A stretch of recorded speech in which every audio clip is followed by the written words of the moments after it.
Sebuah pesan untuk pasangan hidupku yang saat ini aku tidak tahu di mana dan bagaimana keadaannya kamu. Hai, sebelumnya kenalin, aku Langit Biru. Podcast Bersorak Bahagia adalah podcast tempat kamu bercerita, tempat kamu menenangkan diri, dan menemukan diri.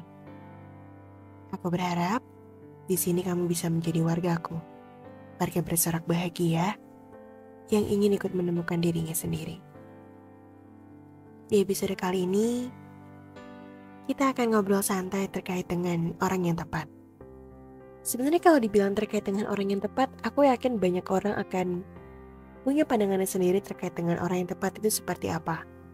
Karena balik lagi, masing-masing setiap kita itu kan punya cara untuk mengekspresikan, aku tuh suka standar seperti apa sih yang bisa aku katakan sebagai orang yang tepat. Tapi pada kenyataannya kita semua itu nggak bisa ngedapetin orang yang mau 100% atau 1000% sesuai dengan ekspektasi atau harapan kita. Mungkin kita boleh berharap, Kak, aku pengen deh punya pasangan yang, ya you know lah ya. Banyak orang yang berekspektasi pengen punya pasangan yang seperti pangeran. Misalkan, aku pengen punya pasangan yang berkarisma, rajin menabung, sayang orang tuanya. Dia apalagi ya, dia taat agama. Kemudian dia penyayang, dia gak pemarah, alias dia penyabar banget sama aku. Dia orangnya pekerja keras dan lain sebagainya.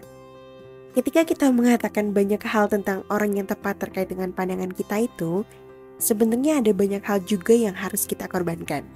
So, aku pengen buka perspektif kalian juga pada malam hari ini, dan semoga kalian juga tercerahkan menurut pandangan aku seperti apa sih sebenarnya yang dikatakan terkait dengan orang yang tepat itu.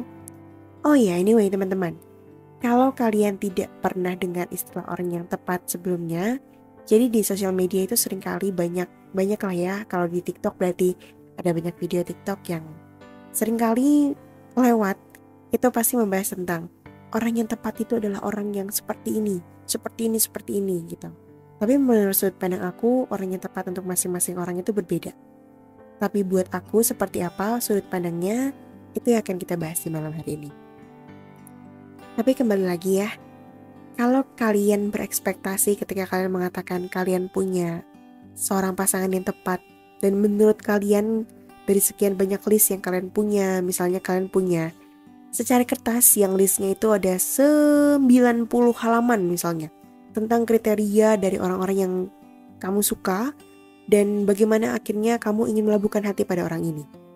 Kalau kamu ingin cari kriteria dari ke-90 halaman yang kamu tuliskan, dan itu ada pada satu orang, menurut aku itu sangat-sangat tidak mungkin. Kamu mungkin akan punya seseorang yang sayang sama orang tuanya. Misalnya doa pertama kamu adalah kamu pengen punya seseorang yang betul-betul sayang sama orang tuanya melebihi dia sayang sama kamu. Menurut aku, ada hal yang akan kamu korbankan nantinya. Ketika kamu ingin punya seseorang yang tepat, yang memang lebih sayang sama orang tuanya, maka keputusan dari dia itu umumnya itu akan lebih mengutamakan keputusan orang tuanya.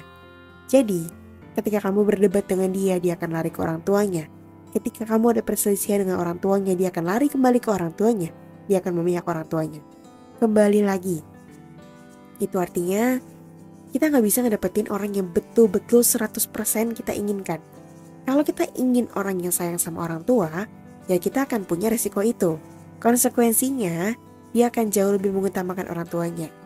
Ada hari-hari di mana misalnya kamu ingin lebaran bersama dengan keluarga kamu, tapi dia ingin memilih bersama dengan keluarganya. Akhirnya daripada kalau misalnya nanti lebarannya pisah keluarga kan gak enak, ya udah deh aku datang dulu ke keluarganya dia. Tapi ternyata dia gak mau kalau misalnya keluarga kamu, karena alasannya ini mudik cuma setahun sekali. Aku udah jarang banget ketemu sama orang tuaku. Akhirnya kamu rela-relain, ya udah deh tahun ini gak ketemu sama ayah dan ibu.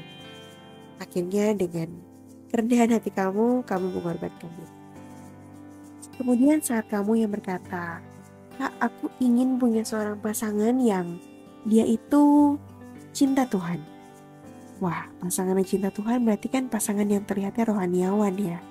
Tapi rohaniawan itu bukan dalam artian, berarti dia tuh sangat tidak ingin terhadap hal-hal yang duniawi gitu ya. Karena masing-masing orang kan mendefinisikan rohaniawan itu berbeda. Tapi kalau buat aku, rohaniawan di sini adalah orang yang taat sama perintah Tuhan. Saat kamu pengen punya seseorang yang cintanya kepada Tuhan jauh lebih besar daripada cintanya kepada kamu, otomatis dia akan jauh lebih menjaga dirinya. Mungkin kamu punya kebiasaan buruk dulu. Misalnya, kamu senang sekali marah-marah. Dia orang yang mengendalikan diri. Dia kebalikannya sama kamu. Dia gak suka setiap kali kamu marah, dan dia diamkan kamu karena itu. Kemudian kamu kesal. Kok aku didiamkan sih? Bukannya kalau misalnya aku marah tuh harusnya aku ditenangin ya? Wah, karena udah terlalu banyak paparan sosial media yang orang-orang seringkali bilang kalau harusnya tuh kalau misalnya orang lagi kayak gini tuh ditenangin, bukannya malah kamu makin ngejauh gini gitu. Terus akhirnya kamu gak bisa mendefinisikan sendiri orang yang tepat versi kamu tuh seperti apa. Tapi kalau kamu bilang kamu pengen punya seseorang yang cinta Tuhan, menurut aku secara gak langsung itu kamu akan punya pasangan yang dia akan mengutamakan perintah Tuhan, karena dia akan taat. Misalnya ketika kalau di agamaku itu ada perpuluhan, kamu harus mengutamakan untuk membayar dulu perpuluhan kamu sebagai kewajiban kamu kepada Tuhan. Jadi sepersepuluh dari apa yang kamu dapatkan itu akan kamu berikan kepada Tuhan. Tapi kamu sisi lain tuh kayak pelit gitu. Seakan-akan kamu pikir, gak usah lah, ini kan aku yang hasil kerja keras sendiri. Kenapa kok hasil kerja kerasku aja sampai harus aku bagi ke orang lain gitu. Di situ kamu akan punya rasa keegoisan yang kalau mau dibilang aku tuh gak mau kayak gini. Bisa gak sih kalau misalnya kita tuh ya udahlah duniawi aja? Ya gak bisa. Karena balik lagi, kamu pengen punya seseorang pasangan yang memang dia cinta Tuhan. Artinya kamu gak akan bisa ngedapetin semua kriteria yang kamu inginkan. Atau sederhananya misalnya gini deh, ketika kamu pengen punya seseorang yang dia tuh cinta mati banget sama binatang, ya misalnya kita ambil contoh kucing. Aku pengen punya seorang laki-laki yang dia tuh pencinta kucing sama seperti aku. Iya, dalam segi lain memang sih pecinta kucing itu menyenangkan karena mungkin kamu akan punya teman untuk mengurus kucing kamu. Tapi orang yang suka kucing itu punya beragam tipe juga. Ada orang yang sukanya kucing yang A, kucing yang B tipenya. Kemudian ada juga orang yang kasih makanan kucing itu gak suka dengan tipe tertentu. Jadi udah punya kriterianya sendiri, aku lebih suka ngasih makanan yang ini. Dan aku lebih suka ngasih makan kucing di jam segini. Karena perbedaan pandangan itu akhirnya kamu jadi cekcok. Aduh, kok jadi kayak gini sih? Padahal kan maksud aku tuh gak kayak gitu. Terus akhirnya kamu jadi ribut sendiri. Well, kita gak akan pernah bisa ngedapetin apa yang kita mau semuanya 100% sepenuhnya seperti apa yang kita inginkan. Kita gak bisa ngedapetin semuanya karena semua kriteria yang kita inginkan itu gak akan terwujud di satu orang. Kalau ada satu kriteria yang timbul, mungkin ada satu kriteria lagi yang akan turun. Atau mungkin gak terlalu timbul dari orang itu. Sebenarnya tuh definisi orang yang tepat itu, kalau buat aku simpel ya. Orang yang tepat itu adalah orang yang akan menjadi pasanganmu, yang tahu semua tentang kamu, tapi dia memilih untuk tidak berubah. Malah semakin sayang kepada kamu. Ketika kamu bercerita tentang semua hal dari keluargamu, latar belakangmu, kehidupanmu yang dulunya mungkin buruk, tentang semua kelemahan-kelemahan kamu, semua kekurangan-kekurangan yang kamu sebutkan pada dia, hati dan perasaannya tetap tidak berubah kepada kamu. Lebih-lebih lagi, sikap dan perlakuannya itu tambah dan lebih baik lagi kepada kamu. Ada orang yang pernah bilang gini, orang yang jatuh cinta karena kasihan itu adalah cinta yang paling tulus.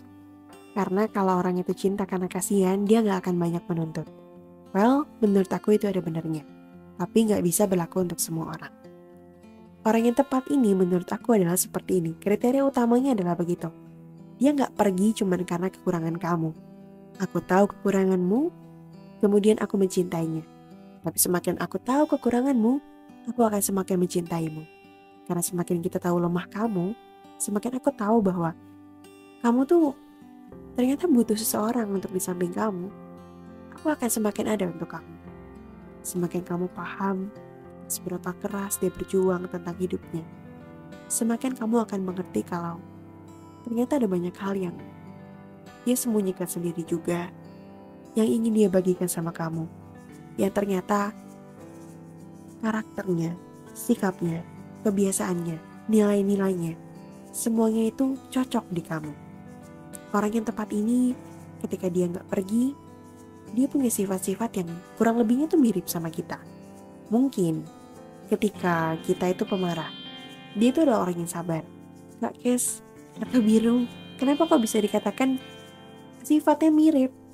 Artinya melengkapi. Mirip itu ketika aku gak bisa sabar, tapi kamu nyabarin. Kita itu punya sisi yang 11-12 sebenarnya. Saat kamu marah, kamu tuh lucu buat aku. Tapi saat kamu tuh ketawa, kamu tuh kedengeran tuh menjengkelkan saat itu. Jadi sifat-sifat yang memang sebenarnya itu kan 11-12 sama pasangan kita. Sifat-sifat yang punya kecocokan lah sama dia. Tapi melengkapi itu menjadi poin yang lebih pentingnya. Karena kalau kita bertemu dengan orang yang tepat ya, mau kita dagang sekalipun, kita lagi susah sekalipun, kita itu akan punya semua cara untuk meromantisasi hal hidup. Ketika hidup lagi susah-susahnya, kita tahu dan kita punya jalan untuk keluar. Katanya tuh jika cowok bertemu dengan cewek yang tepat, auranya itu akan terpancar dan perutnya gak jarang membuncit. Kalau kata orang-orang jokesnya sih begitu. Atau justru kebalikannya. Ketika perempuan bertemu dengan seorang laki-laki yang tepat, dia akan merasa dirinya terlihat cantik. Dan bahkan wanita itu akan perlahan mulai tertawa terus-terusan. Bahagia simpelnya. Orang yang tepat itu akan membuat kita merasa kita bahagia. Sesusah apapun fase dalam kehidupan kita, kita akan merasa kita bahagia bersama dengan dia. Menikah itu bukan tentang cap-cicup ya. Setuju? Karena perjalanan pernikahan itu adalah perjalanan yang panjang banget. Yang seumur hidup, yang cuma bisa sekali seumur hidup kita pilih. Maka, pilihlah seseorang yang setara dengan kamu. Yang punya iman yang bisa dijadikan sebagai acuan dalam berumah tangga. Yang punya tanggung jawab. Yang mau dia menua bersama dengan kamu. Yang gak cuman ingin kamu dengan dia bersama dengan dia saat kamu senang, saat kamu sehat, saat kamu bahagia.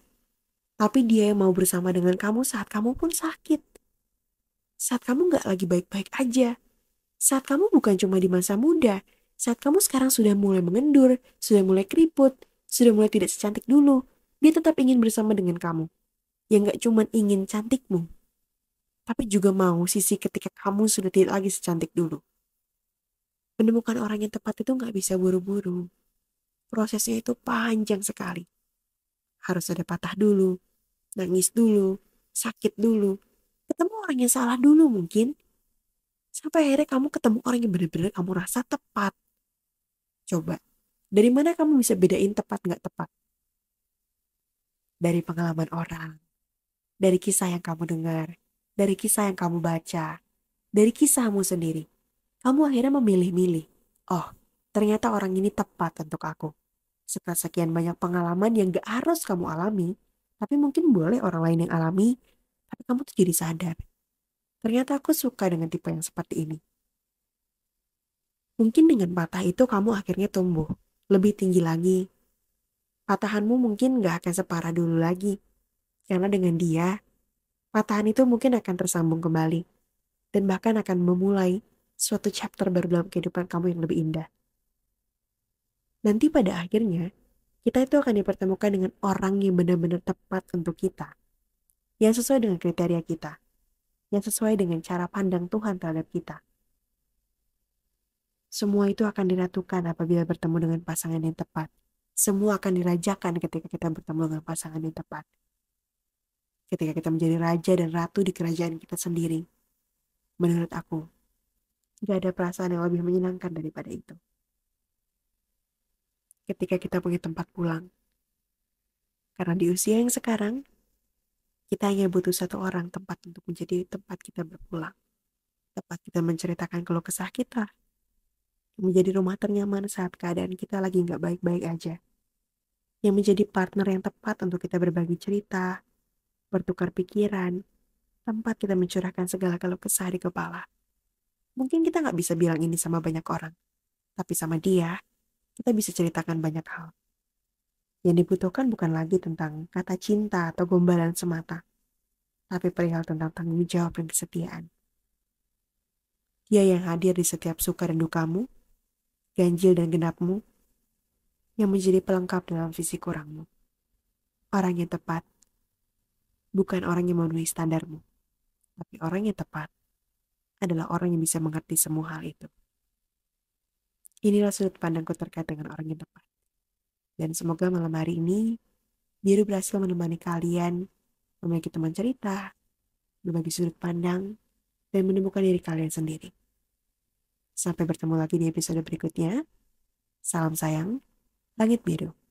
Podcast bersorak bahagia dengan segala ceritanya.